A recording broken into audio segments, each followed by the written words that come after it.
SBI ATM card ஒரு புது card வேணும் அப்படினாலோ இல்ல அடிஷனலா ஒரு கார்டு வேணும் அப்படினாலோ இல்ல ரெனியூவல் கார்டு வேணும் அப்படினாலோ அந்த கார்டுக்கு வந்து நம்ம ஆன்லைன்லயோ இல்ல ஆஃப்லைன்லயோ அப்ளை பண்ணிக்கலாம். சோ SBI புதுசா எனக்கு ஒரு டெபிட் கார்டு வேணும். அது புது கார்டா இருந்தாலும் சரி இல்ல அடிஷனல் கார்டா இருந்தாலும் சரி இல்ல ரீப்ளேஸ்மென்ட் ஆர் ரெனியூவல் கார்டா இருந்தாலும் சரி. சோ அப்படி ஒரு கார்டுக்கு நீங்க அப்ளை பண்ணனும் அப்படினா நீங்க வந்து ஆன்லைன்லயும் ஆஃப்லைன்லயும் அப்ளை பண்ணிக்கலாம். ஆஃப்லைன்ல அப்ளை பண்றீங்க அப்படினா பிரான்ச்சை விசிட் பண்ணி ஒரு அப்ளிகேஷன் ஃபார்ம் ஃபில் பண்ணி கொடுக்கணும். அந்த அப்ளிகேஷன் ஃபார்ம் எப்படி ஃபில் பண்றது அப்படிங்கிறதுக்கு டெமோ வீடியோ சேனல்ல இருக்கு. அந்த வீடியோக்கான லிங்க் நான் டிஸ்கிரிப்ஷன் பாக்ஸ்ல கொடுக்கிறேன். இல்ல சப்போஸ் நான் ஆன்லைன்ல பிரான்ச் விசிட் பண்ண வேணாம் நான் வீட்லயே பண்ணிக்கிறேன் அப்படினா நீங்க மொபைல் பேங்கிங்ல அதாவது யோனோ ஆப்லயும் பண்ணிக்கலாம் இல்லனா நெட் பேங்கிங்லயும் வந்து பண்ணிக்கலாம். சோ நெட் பேங்கிங்ல எப்படி பண்ணலாம் மொபைல் பேங்கிங்ல எப்படி பண்ணலாம் அப்படினு சொல்லிட்டு ரெண்டுக்கும் டெமோ வீடியோ நான் போட்டுருக்கேன். அந்த வீடியோக்கான லிங்க்கும் கீழ டிஸ்கிரிப்ஷன் பாக்ஸ்ல கொடுக்கிறேன். செக் பண்ணிக்கோங்க. சோ அப்படியே அன்னைக்கு டெமோ அப்போ அப்ளை பண்ண அந்த கார்டு வந்து ரிசீவ் ஆயிருக்கு. அந்த கார்டை தான் இன்னைக்கு அன்பாக்ஸ் பண்ணி பார்க்க போறோம்.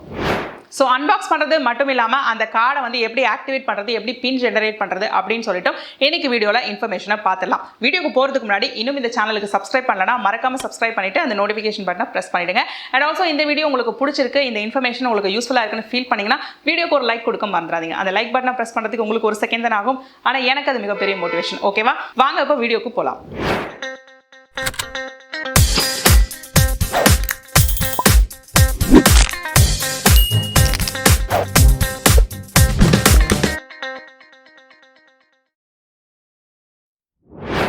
ஓகே, ஸோ வந்து நான் ஆன்லைனில் அப்ளை பண்ணேன்.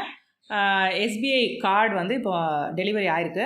ஆக்சுவலி எக்ஸாக்ட்லி 1 வீக்குக்கும் கம்மியாகவே டெலிவரி ஆயிடுச்சு. நான் மண்டேவோ என்னமோ அப்ளை பண்ணேன். எனக்கு தெரிஞ்சு ஃப்ரைடேவே எனக்கு வந்து டிஸ்பேச் ஆயிடுச்சு, டெலிவரி ஆயிடுச்சு, கார்டு ரிசீவ் பண்ணிட்டேன். ஸோ வந்து பார்த்தீங்கன்னா இந்த இடத்துல என்னோடய அட்ரஸ் வந்து போட்டிருக்கு. ஸோ இந்த பேக்கில் இப்போ என்ன இருக்குது அப்படிங்கிறத இப்போ பிரித்து பார்த்துடலாம். ஓகே, ஸோ பார்சல் பிரித்தாச்சு. ஸோ உள்ளுக்குள்ளே என்ன இருக்குன்னா ஒரு லெட்டர் இருக்குது. அந்த லெட்டருக்குள்ளே கார்டு இருக்குது. அண்டு இது வந்து பார்த்திங்கன்னா பொதுவான ஒரு புக்லெட். ஸோ ரூபே விசா கார்டுக்கெலாம் இருக்கக்கூடிய யூசர் கைடு, அதாவது கார்டோட guide. RuPay card, master card, visa card எந்த கார்டாக இருந்தாலும் இது வந்து ஒரு பொதுவான புக்லெட். ஸோ அந்த புக்லெட் பார்த்திங்கன்னா இங்கிலீஷ்லேயும் ஹிந்திலையும் கொடுத்துருக்குறாங்க. ஸோ நீங்கள் பொதுவான விஷயங்கள் கார்டோட யூசேஜ் கைட்லைன்ஸ் என்ன, டிரான்சாக்ஷன்ஸ் என்னென்ன இருக்கும், இது வந்து உங்களோட பர்டிகுலர் கார்டுக்கான இது கிடையாது. பொதுவான ஒரு இன்ஸ்ட்ரக்ஷன்ஸ். நீங்கள் கார்டை லூஸ் பண்ணிட்டா என்ன பண்ணணும், வந்து எப்படி வந்து எடுத்துக்கணும், பெஸ்ட் ப்ராக்டிசஸ்லாம் என்ன, எப்படி யூஸ் பண்ணணும், இந்த மாதிரி விஷயங்கள்லாம் கொடுத்துருக்குறாங்க. ஸோ இந்த இதை வந்து பத்திரமா வச்சுக்கோங்க. ஸோ தட் நீங்கள் வந்து ரெஃபர் பண்ணிக்கலாம் ஃப்யூச்சரில். ஸோ நெக்ஸ்ட் வந்து நம்மளோட இந்த லெட்டருக்கு வருவோம். ஸோ இதான் அந்த உள்ளே இருந்த லெட்டருக்குள்ளே பார்த்திங்கன்னா கார்டு வந்து இருக்குது. ஸோ இந்த இடத்துல பார்த்தீங்கன்னா கார்டோட daily withdrawal limit and shopping limit என்ன அப்படின்னு சொல்லிட்டு இந்த இடத்துல கொடுத்துருக்காங்க. ஸோ கார்டை இப்போ அட்டாச் பண்ணிக்கலாம். ஓகே, கார்டு அட்டாச் பண்ணியாச்சு. இது வந்து பார்த்தீங்கன்னா SBI கிளாசிக் கார்டு. இது வந்து ஒரு மாஸ்டர் கார்டு. இதுதான் கார்டோட பில்ட்.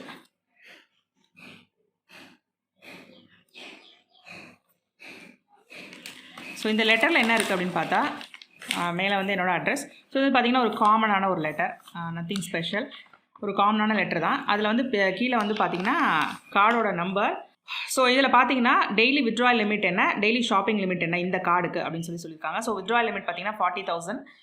இது வந்து ஒரு கிளாசிக் கார்டு. நான் வந்து என்னென்ன டைப்ஸ் ஆஃப் டெபிட் கார்ட்ஸ் இருக்குது SBIயில் அண்ட் அது ஒரு கார்டோட வித்ட்ராயல் லிமிட்ஸ் என்ன, ஷாப்பிங் லிமிட்ஸ் என்ன, அதோட சார்ஜஸ் என்ன அப்படிங்கிற விஷயங்கள்லாம் நான் வந்து தனியாக ஒரு வீடியோ போட்டிருக்கேன். அந்த வீடியோக்கான லிங்க் வந்து எனக்கு டிஸ்கிரிப்ஷன் பாக்ஸில் கொடுக்குறேன். ஸோ இது வந்து கிளாசிக் கார்டு.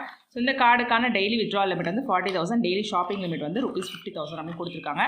அடுத்தது வந்து கார்டை வந்து நீங்கள் எப்படிலாம் மேனேஜ் பண்ணிக்கலாம் அப்படின்னு சொல்லிட்டு சில சர்வீசஸ் வந்து கொடுத்துருக்காங்க. ஸோ அந்த டீட்டெயில்ஸ்லாம் ஆக்சுவலி இந்த லெட்டரை வந்து நீங்கள் பத்திரமா வச்சுக்கிட்டிங்கன்னா இந்த மாதிரி விஷயங்களெல்லாம் நீங்கள் யூஸ் பண்ணிக்கலாம். அதாவது SMS வந்து ஆன் பண்ணிக்கலாம், ஆஃப் பண்ணிக்கலாம். ஸோ அதுக்கெல்லாம் என்னென்ன பண்ணணும், என்ன மாதிரி SMS கொடுக்கணும், வந்து அதாவது ஸ்விட்ச் ஆன் பண்ணிக்கிறதுக்கு ATM POSலாம் ஸ்விட்ச் ஆன் பண்ணுறதுக்கும் இல்லை ஆஃப் பண்ணுறதுக்கும் என்ன மாதிரி SMS கொடுக்கணும் அப்படிங்கிறதுலாம் இன்ஸ்ட்ரக்ஷன் கொடுத்துருக்காங்க. ஸோ அந்த லெட்டரை நீங்கள் வச்சுக்கிறது ரொம்ப நல்லது. ஸோ இப்போ இந்த கார்டுக்கு வந்து ATM பின் ஜெனரேஷன் பண்ணணும் இல்லையா, அதாவது இது வந்து புது கார்டு. இந்த கார்டை வந்து ஆக்டிவேட் பண்ணி பின் ஜெனரேட் பண்ணால் தான் நீங்கள் வந்து ATM மிஷின்லையோ இல்லை POS மிஷின்லையோ யூஸ் பண்ண முடியும். ஸோ அதுக்கு எப்படி பின் ஜெனரேட் பண்ணுறது அப்படிங்கிறது பார்த்தீங்கன்னா 4 டிஃப்ரெண்ட் டைப்ஸ் ஆஃப் மெத்தட்ஸ் கொடுத்துருக்காங்க. ஒன்று வந்து நீங்கள் ATM மிஷினுக்கு போய் பண்ணலாம். அது எப்படி பண்ணலாம் அப்படின்னு சொல்லிட்டு இப்போ டெமோ காமிக்கிறேன். அடுத்து வந்து நீங்கள் SMS மூலயமா பண்ணலாம். SMS மூலயமான ஒரு குறிப்பிட்ட நம்பருக்கு வந்து SMS அனுப்பணும். ஸோ அதுலேருந்து உங்களுக்கு ஒன் டைம் பாஸ்வேர்டு கிடைக்கும். ஸோ அந்த ஒன் டைம் பாஸ்வேர்டு கிடைச்சதுக்கு அப்புறமா நீங்கள் திரும்ப வந்து என்ன பண்ணணும், அந்த OTP மட்டும் இப்போ ரிசீவ் பண்ணிவிட்டு பேங்க்கோட ATMக்கு போய் தான் கடைசியாக வந்து பின்னை சேஞ்ச் பண்ணணும். ஸோ அந்த கொடுக்கப்படுற ஓடிபி எல்லா கேஸ்லையுமே வரக்கூடிய ஓடிபி பார்த்தீங்கன்னா 2 நாளைக்கு வேலிடாக இருக்கும். நீங்கள் ஏடிஎம் போய் ஓடிபி ஜென்ரேட் பண்ணாலும் சரி, இல்லை எஸ்எம்எஸில் பண்ணிங்கனாலும் வரக்கூடிய ஓடிபி வந்து 2 நாளைக்கு வேலிடாக இருக்கும். அது 2 நாளைக்குள்ளே நீங்கள் திரும்ப ஏடிஎம் மெஷின் போயிட்டு அந்த வேலையை வந்து முடிச்சிடணும், பின்ன ஜெனரேட் பண்ணிடணும். இல்லைனா நீங்கள் நெட் பேங்கிங்லேயும் வந்து பண்ணலாம். ஸோ அதை எப்படி பண்ணுறது அப்படின்னு இங்கே போட்டிருக்காங்க. அதே மாதிரி ஐவிஆர்எஸ்லையும் கால் பண்ணி ஐவிஆர்எஸ்லையும் நீங்கள் வந்து ஜெனரேட் பண்ணலாம். அப்பயும் வந்து உங்களுக்கு ஓடிபி வரும். அந்த ஓடிபியை எடுத்துகிட்டு 2 நாளைக்குள்ளே நீங்கள் எஸ்பிஐ பேங்க்குக்கு ஏடிஎம்க்கு போய் புது பின் வந்து நீங்கள் சேஞ்ச் பண்ணிக்கணும். ஸோ வரக்கூடிய ஓடிபி வந்து ஒரு டெம்பரரி பின் மாதிரி கன்சிடர் பண்ணப்படும் இந்த 4 கேஸ்லையும். ஸோ 2 நாளைக்குள்ளே ஏடிஎம்க்கு போகணும். ஸோ எப்படி இருந்தாலும் நீங்கள் ஏடிஎம்க்கு போகணும். அதை வந்து நீங்கள் ஒரே வேலையாக ஏடிஎம்க்கு போய் பண்ணிட்டீங்கன்னா அந்த மொமெண்ட்லேயே வந்து வேலை முடிஞ்சிடும். ஓகே, இப்போது ஆன்லைனில் அப்ளை பண்ணி வந்த எஸ்பிஐ கிளாசிக் கார்டு, அந்த கார்டை வந்து எப்படி ஏடிஎம் மிஷினை விசிட் பண்ணி கார்டை வந்து ஃபஸ்ட் டைம் ஆக்டிவேட் பண்ணி பின் ஜெனரேட் பண்ணுறது அப்படின்னு சொல்லிட்டு டெமோ பார்க்கலாம். ஸோ ஃபஸ்ட்டு ஏடிஎம் மிஷின் போயிட்டு மிஷினில் வந்து உங்களோட நியூ கார்டை இன்சர்ட் பண்ணுங்கள். கார்டை இன்சர்ட் பண்ண உடனே பார்த்தீங்கன்னா கொஞ்சம் நேரம் கழிச்சு 10லேருந்து 99 ஒரு நம்பர் சும்மா டைப் பண்ண சொல்லும். ஸோ ஏதோ ரேண்டமாக ஒரு நம்பர் 10லேருந்து 99 ரேண்டமாக ஒரு 2 டிஜிட் நம்பரை அந்த டைப் பண்ணிடுங்க. இது வந்து சும்மா வெரிஃபிகேஷனுக்காக டைப் பண்ணிவிட்டு எஸ் அப்படின்னு சொல்லிட்டு எஸ் நோன்னு இருக்கு இல்லையா, ஸோ எஸ்ஸுக்கு நேராக இருக்க பட்டனை ப்ரெஸ் பண்ணுங்கள். ப்ரெஸ் பண்ணிவிட்டு இப்போ வந்து என்டர் யுவர் பின்னு வரும். நம்ம பின் கிடையாது. இப்போ என்ன பண்ணணும்னா பின் ஜெனரேஷன் சைடில் ஒரு இருக்கு இல்லையா, அதை ப்ரெஸ் பண்ணணும். ப்ரெஸ் பண்ணதுக்கப்புறமா ஃபஸ்ட்டு என்ன பண்ணணும்னா உங்கள் அக்கௌண்ட் நம்பரை இப்போ நீங்கள் என்டர் பண்ணணும். ஸோ அக்கௌண்ட் நம்பர் வந்து வீட்டிலேருந்தே எழுதிட்டு போங்க, இல்லை பாஸ்புக் எடுத்துகிட்டு போங்க. ஸோ அக்கௌண்ட் நம்பரை வந்து ஃபஸ்ட்டு என்டர் பண்ணிடுங்க. என்டர் பண்ணிவிட்டு ப்ரெஸ் இஃப் கரெக்ட் அப்படின்னு இருக்கு இல்லையா, அது நேராக ப்ரெஸ் பண்ணுங்கள். நெக்ஸ்ட் வந்து உங்களோட 10 டிஜிட் மொபைல் நம்பர் உங்களோட ரெஜிஸ்டர்ட் மொபைல் நம்பராக இருக்கணும். ஸோ இந்த மொபைல் நம்பரை டைப் பண்ணிவிட்டு மறுபடியும் ப்ரெஸ் இஃப் கரெக்ட் அதை வந்து ப்ரெஸ் பண்ணிவிடுங்க. இப்போ பார்த்தீங்கன்னா கொஞ்சம் நேரம் ஆகும். கன்ஃபார்ம்ன்றதை கொடுத்தீங்கன்னா கொஞ்சம் நேரம் ஆகும். ஒரு சக்ஸஸ் மெசேஜ் வந்து ஸ்க்ரீனில் டிஸ்பிளே ஆகும். Transaction complete. இப்போ வந்து நீங்கள் உங்களோட கார்டை எடுத்துடணும். ஸோ இப்போ கார்டை எடுத்துட்டோம், அதுக்கான ஸ்லிப்பும் வந்து வந்திருக்கும், அதை கலெக்ட் பண்ணிக்கோங்க. இப்போ நம்ம மறுபடியும் என்ன பண்ணணும் அப்படின்னா மறுபடியும் உங்களோட கார்டை வந்து ஏடிஎம் மிஷினில் இன்சர்ட் பண்ணுங்கள்.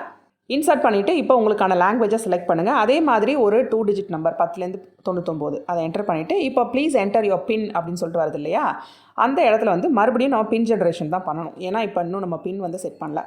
ஸோ அதுக்கு போயிட்டு பேங்கிங் அப்படின்னு சொல்லிட்டு ரைட் சைடில் இருக்கு இல்லையா, அதை ப்ரெஸ் பண்ணுங்கள். ப்ரெஸ் பண்ணதுக்கப்புறம் பார்த்தீங்கன்னா பின் சேஞ்ச் அப்படின்னு சொல்லிட்டு ஒரு ஆப்ஷன் இருக்கும்.